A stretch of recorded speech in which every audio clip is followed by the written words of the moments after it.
वसा जनसेवेचा. जिल्ह्यात अन्न व औषध प्रशासनाने म्हणजेच एफडीएने बनावट आणि निकृष्ट दर्जाच्या अन्नपदार्थांविरोधात जोरदार मोहीम उघडली आहे. प्रशासनाने आतापर्यंत 20 कारवाया पूर्ण केल्या असून 21वी कारवाई सध्या सुरू आहे. या मोहिमेत 5 वाहनांसह तब्बल 94 लाख रुपयांचा मुद्देमाल जप्त करण्यात आला असून सर्व प्रकरणांमध्ये संबंधितांवर गुन्हे दाखल करण्यात आले आहेत. एप्रिल ते जुलै या कालावधीत अधिकाऱ्यांनी 132 अन्न नमुने तपासणीसाठी गोळा केले होते. प्रयोगशाळेच्या अहवालानुसार त्यातील 11 नमुने थेट असुरक्षित आढळले असून त्यांच्यावर न्यायालयात खटले दाखल केले जाणार आहेत. याशिवाय 9 नमुने कमी दर्जाचे तर 2 नमुने उत्पादनाची मुदत म्हणजेच एक्सपायरी डेट न टाकल्यामुळे मिथ्या छाप म्हणजेच मिसब्रँडेड आढळले आहेत.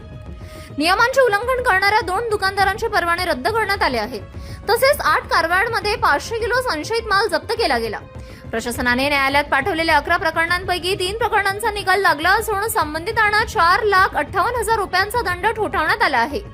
जिल्ह्यात सध्या 17,320 नोंदणी प्रमाणपत्रे आणि 1,971 परवाने वितरित करण्यात आले आहेत. पूर्वी 12 लाख रुपयांपर्यंत उलाढाल असणाऱ्यांना नोंदणी प्रमाणपत्र लागत होते. ती मर्यादा आता 1.5 कोटी रुपयांपर्यंत वाढवण्यात आली आहे. दरम्यान संपूर्ण जिल्ह्यासाठी केवळ 3 अन्न सुरक्षा अधिकारी म्हणजेच एफएसओ असल्याने तपासणी कामावर मोठा ताण येत आहे. मात्र मनुष्यबळाची कमतरता असतानाही प्रशासनाने कारवाईचा धडाका सुरूच ठेवला आहे. City news. नमस्कार, मी सहाय्यक आयुक्त अन्न औषध प्रशासन बुलढाणा. घेतलेल्या कारवायांच्या संदर्भात अशी माहिती आहे की आत्तापर्यंत अन्न औषध प्रशासन बुलढाणाकडून एप्रिल महिन्यापासून आत्तापर्यंत 132 अन्न नमुने वेगवेगळ्या अन्नपदार्थांचे घेण्यात आलेले आहेत.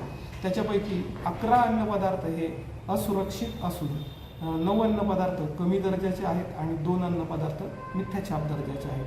11 प्रकरणांमध्ये आपण न्यायालयामध्ये कलम 59 अंतर्गत खटला दाखल करतो संबंधितांच्या विरुद्ध तपास करून, आणि जे 11 प्रकरणं आहेत त्याच्यानुसार आपण दंडात्मक कारवाई करतो. त्यामध्ये काही न्यायनिर्णय प्रकरणं असतात जे अमरावती कार्यालयात न्यायनिर्णय अधिकारी यांच्या मार्फत सुनावणी होते, आणि जे खूप छोटे व्यावसायिक असतात त्यांची सुनावणी कंपाऊंडिंग या खाली कलम 69 अंतर्गत घेण्यात येते. तसंच आपण आतापर्यंत एप्रिलपासून 20 प्रतिबंधित अन्नपदार्थाच्या कारवाया केलेल्या आहेत. 20 प्रकरणात FIR देऊन संबंधितांच्या विरुद्ध कारवाई घेण्यात आलेली. त्यामध्ये 94 लाखाचा माल आतापर्यंत जप्त केलेला आहे. 5 वाहनंसुद्धा जप्त करण्यात आलेली आहेत, आणि अशाच प्रकारची पुढे कारवाई घेण्यात येत राहणार आहे. आपल्या कार्यालयाकडे मनुष्यबळाचा थोडासा अभाव असल्यामुळे कारवाई करताना अडचणी येतात, परंतु त्यावर देखील आपण मात करण्याचा प्रयत्न करत आहोत. साधारणपणे शनिवार वगैरे सुद्धा आपण काम करतो आहोत, आणि अशाच प्रकारची कारवाई सुरू राहील अशी ग्वाही देण्यात येते. सर, जनतेस काय आव्हान कराल?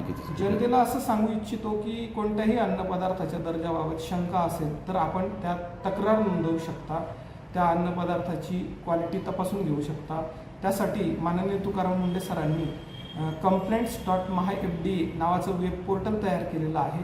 त्या वेब पोर्टलवरती जाऊन आपण आपली तक्रार नोंदवू शकता, आणि त्या वेब पोर्टलचं वैशिष्ट्य असं आहे की त्या तक्रारीचं काय होतं आहे किंवा तिची सद्यस्थिती काय आहे ही तक्रारकर्त्यांना बघता येतं.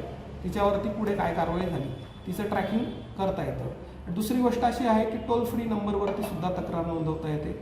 1800-222-365 असा टोल फ्री क्रमांक आहे. त्याच्यावरती तक्रार नोंदवल्यावरती या कार्यालयाला ती येते, आणि मग त्याच्यानुसार पुढची कारवाई होते. तसंच काही नागरिकांना जर समजा अडचणी असेल, वेब पोर्टल वापरता येत नसेल किंवा टोल फ्री क्रमांक हाताळता येत नसेल, तर ते पत्राद्वारे सुद्धा या कार्यालयाला तक्रार पाठवू शकतात किंवा स्वतः वैयक्तिक येऊन लेखी तक्रार देऊन जाऊ शकतात. अशा प्रकारे आपण वेगवेगळ्या माध्यमातून तक्रार आपली दाखल करू शकता.